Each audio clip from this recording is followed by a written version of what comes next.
Police station আমাকে বলছে, দিদি এটা আপনি কেন বলেছেন, ক্লারিফাই করুন। মানে আমাকে নিজেই বলছে যে দিদি এটা আপনি কেন বললেন, কাকে বললেন।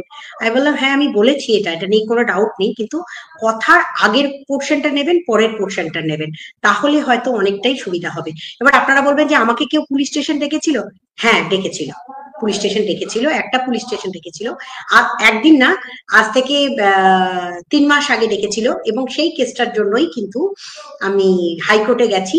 এবং হাইকোর্টে গেছি বলেই তার আগেই কেসটা এফআরটিও হয়ে গেছে, ফলস রিপোর্ট জমা পড়ে গেছে।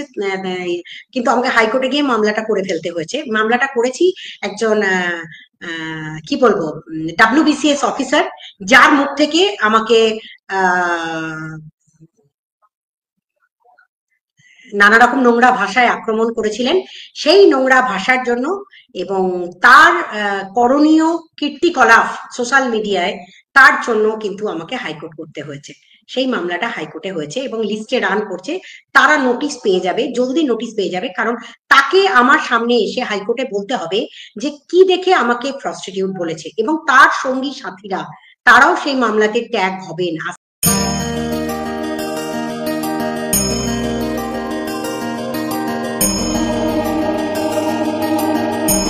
সবাইকে বলে রাখি যে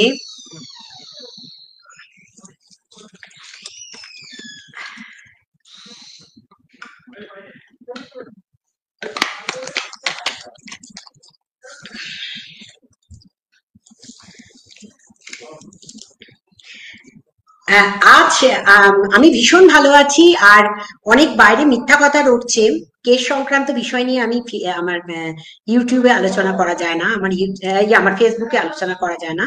তার কারণ হচ্ছে ওখানে টোটালটাই আমার যে 35,000 ফলোয়ার আছে তার মধ্যে ম্যাক্সিমামটাই পুলিশ, এবং প্রত্যেকেই আমার মোটামুটি সবই লক্ষ্য রাখেন এবং ওয়াচ করেন। এবং তার সাথে সাথে আমি যদি কোনো রকম ভাবে ওখানে যে কাজটা আমি ইউটিউবে করছি সেই কাজটা যদি আমি ফেসবুকের সাথে গুলিয়ে ফেলি, তো সেটাতে প্রচন্ড পরিমাণে, মানে কি বলবো, প্রবলেম তো আছেই। সাথে সাথে মানে এই যে আপনাদের একটা দুনিয়া, মানে কন্ট্রোভার্সি ওয়ার্ল্ড থেকে আমি উঠে এসেছি, মানে আমাকে কন্ট্রোভার্সি জগৎ দিয়ে উঠে আসতে হয়েছে। আজকে মানুষের কাছে কন্টেন্ট ভীষণ কম, এবং কন্ট্রোভার্সি করলেও অনেকটা শুধরেছে, পরিস্থিতি পাল্টেছে।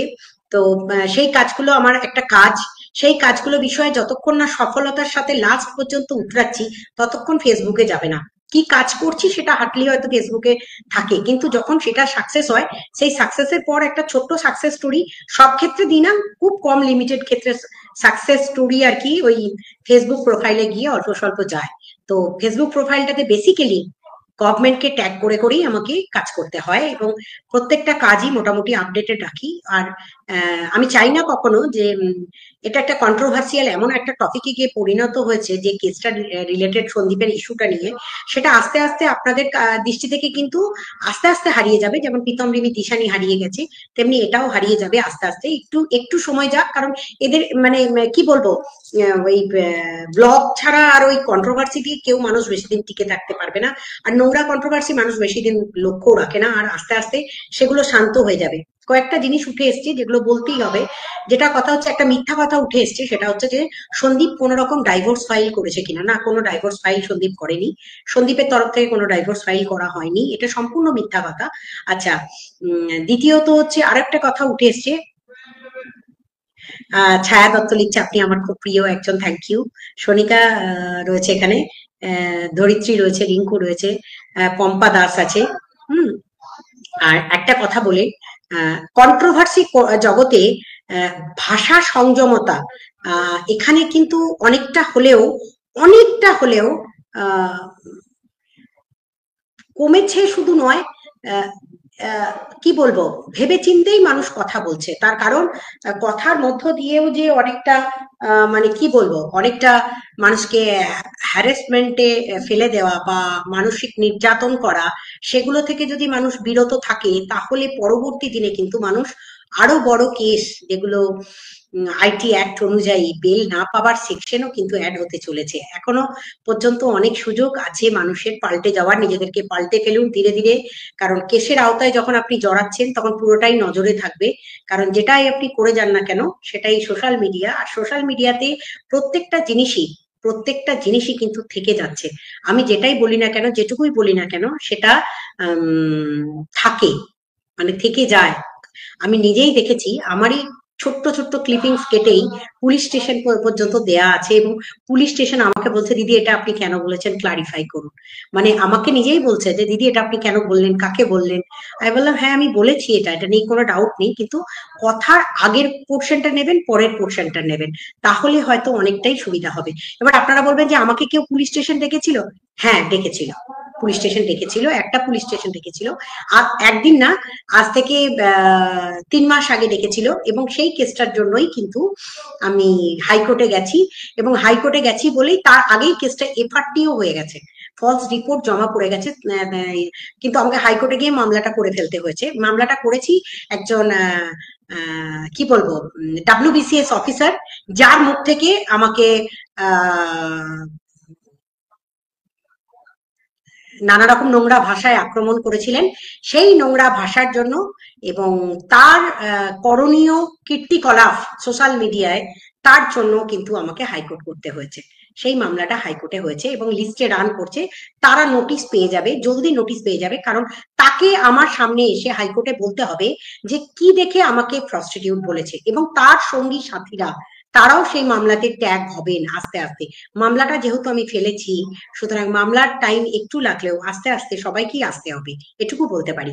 হ্যাঁ, এবার আসি আসল কথায়, যে আমি তার আগে অনেকগুলো কাজ করে রেখেছিলাম, যার জন্য আহ, কোথাও মিথ্যা মামলা করতে গেলেও আমি মিথ্যা মামলা থেকে মানুষকে কিভাবে উদ্ধার করি, সেই কাজগুলো কিন্তু আমি একের পর এক প্রত্যেকটা পুলিশ স্টেশনের মারফত দিয়ে কাজগুলো যেহেতু হয়, তো সুতরাং পুলিশ প্রশাসন অন্তত খুব ভালোভাবে জানেন যে আমি মিথ্যা মামলার বিরুদ্ধে কিভাবে লড়ি। এমনকি শুধুমাত্র যে সাধারণ মানুষের মানবাধিকার মিথ্যা মামলা খেলেই যে আমি প্রতিরোধ করতে পারি সেটা শুধু নয়, তার সাথে সাথে পুলিশদের ভেতরেও মানবাধিকার হরণ হয়ে যায়, তাদের চাকরি নিয়ে, তাদের নিজস্ব, তাদের নামেও মিথ্যা মামলা হয়।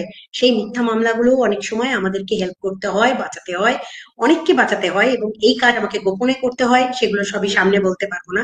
আরেকটা কথা বলে রাখি, চিটিংবাজরা একের পর এক ব্যবসা খুলবে, নতুন নতুন ব্যবসা খুলবে, নতুন নতুন নামে ব্যবসা খুলবে, আর তাদেরকে জব্দ করার জন্যই এই চ্যানেলটি খোলা আছে। লাইক করো, লাইক করো। আর চিটিংবাজরা যত এগোবে, তত পদে পদে বাধা পাবে, বিঘ্ন পাবে, এবং এই কাজটা আমি করতে থাকবো। কারণ চিটিংবাজি ব্যবসাটা চট করে তো মানুষ বন্ধ করতে চায় না, একটা না একটা পর্দাফাঁস, একটা না একটা কাজ, তার প্রত্যেকটা কাজের মধ্যে দিয়ে তার ব্যবসা চিটিংবাজি। তো সেই চিটিংবাজি ব্যবসাটা যাতে বন্ধ হয়, তার জন্য প্রত্যেকটা পদক্ষেপে, প্রত্যেকটা পদে পদে তাকে আটকাবার জন্য যা যা করণীয় সেটা আমি করব, তাতে সে মঙ্গলাই হোক আর হাবলি কাবলি হোক। ঠিক আছে, তাদের ব্যবস্থা এই জার্নির পথেই আপনারা দেখতে থাকবেন, আর তাতে মর্কটি হোক আর গাধীই হোক, তাতে এদেরকে ব্যবস্থা আমি ধীরে ধীরে ঠিক করতে করতে যাব, আর আপনারা দেখতে দেখতে যাবেন। আপনাদের সামনে বলে বলে খেলবো। আর বক ভিতরে লুকিয়ে থাকবে, সামনে এলেই বকেরও হবে, এটুকু বলতে পারি। কারণ বক অনেক কাজ করে রেখেছে, যেগুলো কিন্তু কমপ্লেন আমার কাছে এসে পৌঁছেছে। মানবাধিকার কর্মীদের পিটিশন সম্পূর্ণ আলাদা হয়, তারা মানবাধিকারের দৃষ্টিভঙ্গি নিয়েই তাদের পিটিশন রেডি করেন, এবং সেটা কিভাবে কোন গাইডলাইন্স অনুযায়ী হয়, কিভাবে হয়, এগুলো শেখাতে সময় লাগে বলেই আমরা ট্রেনিং দিয়েই আমাদের সংগঠনের মেম্বার নিই। যাকে তাকে কাঠ ঝুলিয়ে যাত্রার বাড়িতে একদল মেয়ে নিয়ে ছেলে নিয়ে পৌঁছে গিয়ে তার বাড়ির বিঘ্ন বাধা শান্তি শৃঙ্খলা বিঘ্নিত করলাম, এবং সেই জুরিসডিকশনকে না জানিয়ে সেই এলাকায় ঢোকা, সেটা কখনোই হয় না। পুলিশ প্রশাসনকে দিয়েই মানবাধিকারের কাজ হচ্ছে, পুলিশ প্রশাসনকে দিয়েই সেই জুরিসডিকশনে সেই এলাকার মানবাধিকার রক্ষা করা। মানবাধিকারের কাজ হচ্ছে সেটাই। মানবাধিকারের কার্ড গাড়িতে লাগিয়ে নিলাম আর বুকে ঝুলিয়ে নিলাম, সেটা মানবাধিকার না। মানবাধিকারের কাজ হচ্ছে পুলিশ প্রশাসন সরকারকে নিয়েই আপনাকে কাজ করতে হবে, তাতে তাদের বিরোধিতাই করুন আর পক্ষেই থাকুন। আর বিপক্ষেই বেসিক্যালি মানবাধিকার কর্মীরা সরকারের বিপক্ষেই কাজ করেন। বেশ কিছু মানবাধিকার কর্মী যারা ফান্ডিং পান, তারা সরকারের পক্ষে কাজ করেন। যেমন কিছু ট্রান্সজেন্ডার সংগঠনগুলো বেসিক্যালি তারা সরকারের থেকে অনেক প্রমোশন পান, ভিডিও পান, ফান্ডিং পান, কিন্তু আমি সরকারের বিরুদ্ধে করি বলে আমাকে সেটা করা হয় না। এবং আরো একটা ঘটনা হচ্ছে যে মানবাধিকার কর্মীরা সবসময় যেটা সঠিক, এবং তার একটা সাইড থাকবে যে কোন দৃষ্টিভঙ্গিতে তার পাশে থাকবো কি থাকবো না, কেন থাকবো। ধরিত্রী আর সময় হোয়াইটি ছেড়ে দিল। বাংলাদেশ নিয়ে বক্তব্য একটাই, বাংলাদেশের বলুন, বাংলাদেশ নিয়ে একটাই বক্তব্য। দেখুন, বাংলাদেশে সংখ্যালঘুদের উপর যেভাবে অত্যাচার হয়েছে এবং বর্তমানে বাংলাদেশ সরকার এখন প্রচন্ড বিব্রত, মানে কি বলবো, মানে পাগলা গায়া হে, কারণ তাদের ওখানে আরাকান আর্মি অলরেডি একের পর এক জায়গা দখল করে চলেছে আরাকান আর্মি। আর এই আরাকান আর্মিরা বলছে যেই বুদ্ধ সেই কৃষ্ণ, যেই বুদ্ধ সেই রাম।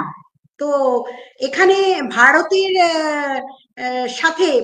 রামের সাথে তাদের বুদ্ধের তুলনা করছেন কেন আমি জানি না। তো ভারতবর্ষের এই নেপথ্যে হাত থাকলেও থাকতে পারে, কারণ বাংলাদেশ কদিন আগে আমাদের মণিপুরে তার যে দ্রোণ উড়িয়েছিল এবং দুটো চারটে হুমকি দেয়া কথাবার্তা, যে আমরা বাংলাদেশ বা কলকাতা বলেছি 4 দিনের মধ্যে আমরা কলকাতা দখল করে নেব, আমরা দখল করে নেব। সামরিক বাহিনী, ছাত্র জনতা, আমরা একত্রে আছি। আমরা রাবার 5000 সদস্য, এই 5000 সদস্যের মধ্যে অর্ধেকই নবীন, 2500 আমরা যুদ্ধের মাঠে যেতে পারি। আর এর সাথে যদি 30 লাখ ছাত্র জনতা যোগ হয়, তাহলে ভারত তো দূরের কথা, আমেরিকাও আমাদের সাথে টিকবে না ইনশাআল্লাহ। দখল করে নেব এই ধরনের কথাবার্তা বলে ভারতবাসীদের মধ্যে এতটুকু জায়গা তো দাগ কাটতে পারেনি, কারণ আমরা ভারতবাসীরা প্রত্যেকেই একত্রিত আছি। এখানে আমাদের কেন্দ্র সরকার যা সিদ্ধান্ত নেবে তার সাথেই আমরা সহমত পোষণ করেছি। এমনকি আমাদের রাজ্যের মুখ্যমন্ত্রী তিনিও বলেছেন, বাংলাদেশ যদি বলে কলকাতা দখল করতে আসবো, তাহলে কি আমরা কি ললিপপ খাবো? আপনাদের কেন কারণ নেই যে বাংলা, বিহার, উড়িষ্যা সব নিয়ে নেবেন আর আমরা বসে বসে ললিপপ খাবো? তো তিনি একজন বিরোধী সিএম হয়েও হুঙ্কার দিয়েছেন। তো ভাবুন, আমাদের ছোট্ট একটা স্টেট, একটা বাংলা আজকে মানে কি বলবো, বাংলাদেশের থেকে বড় জায়গা। তাহলে ভারতবর্ষ কত বড় ওদের কোনো আন্দাজ আছে? তো তারা যারা ভুল বকছেন তাদেরকে বলবো ধর্মান্ধতা বন্ধ করে এবং মানে স্কুলগুলোতে আরবি শিক্ষা দেওয়া হবে এবং আরবি মানে কি বলবো, তাদের যে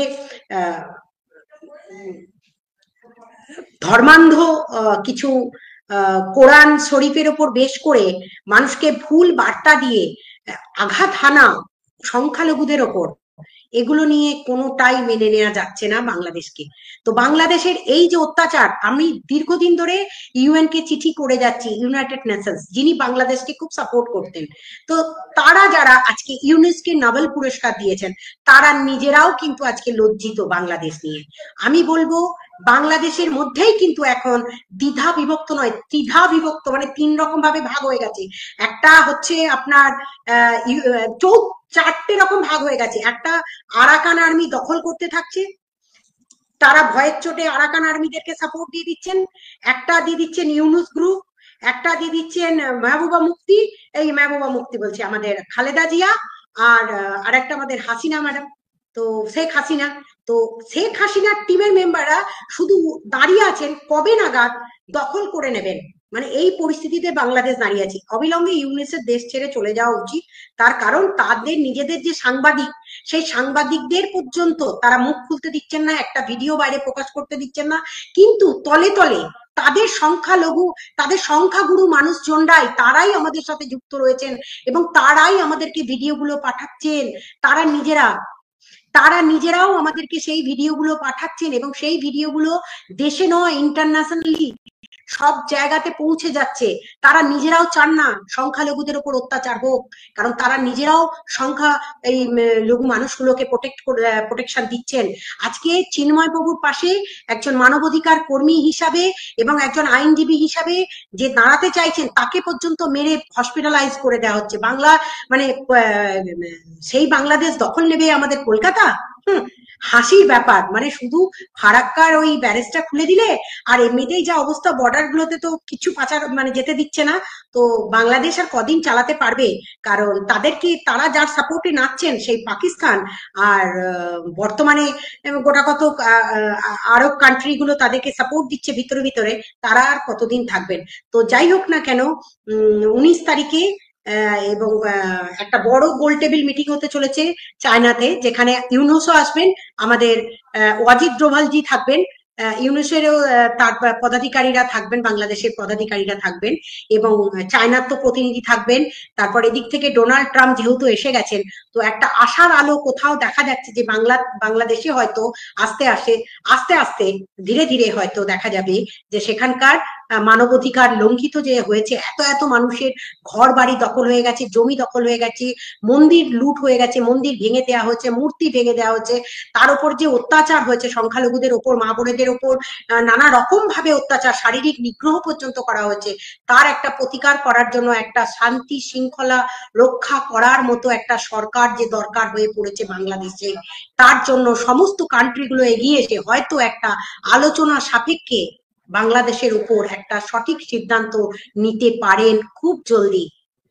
হ্যাঁ, তো এই বিষয়ে আপনাদের কাছে অলরেডি সমস্ত মিডিয়াগুলোতে আপডেট যেমন রয়েছে, মিডিয়ার খবর বলার জন্য আমি নই, আমি একজন মানবাধিকার কর্মী, আর মানবাধিকার কর্মী হিসাবে আমার যেটুকু কাজ আমি সেটুকু কাজ করে চলেছি।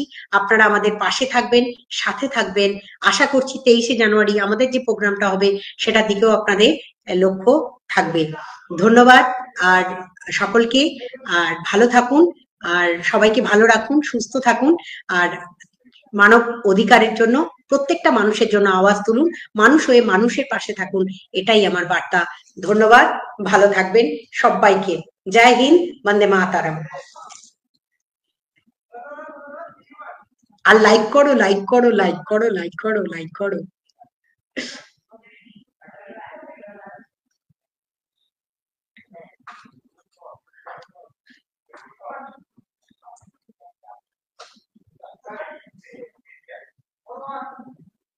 সায়ন্তনী ব্যানার্জি, সন্দীপের ডাইভোর্স কেসের কি স্টেটাস, হাইকোর্টে কেসগুলো কি হলো, সব বলবো এই আজকে লাইভে, বলতে পারবো না। Thank you madam. Me and you 20 Bangladesh ঠিক আছে, ইন্ডিয়া অপপ্রচার বন্ধ করুন, চিন্ময় ইসকন থেকে বহিষ্কৃত। ইসকন থেকে বহিষ্কৃত হলে কি হবে, আমরা সমস্ত খবরই পাচ্ছি, আপনারা যতই চেষ্টা করুন না কেন যে মিডিয়াগুলো অন্তত স্টপ রাখার, কিন্তু আমরা সবটাই পাচ্ছি খবর, ভিতরে ভিতরে সবই আছে আমাদের কাছে। जय हिंद, जय हिंद।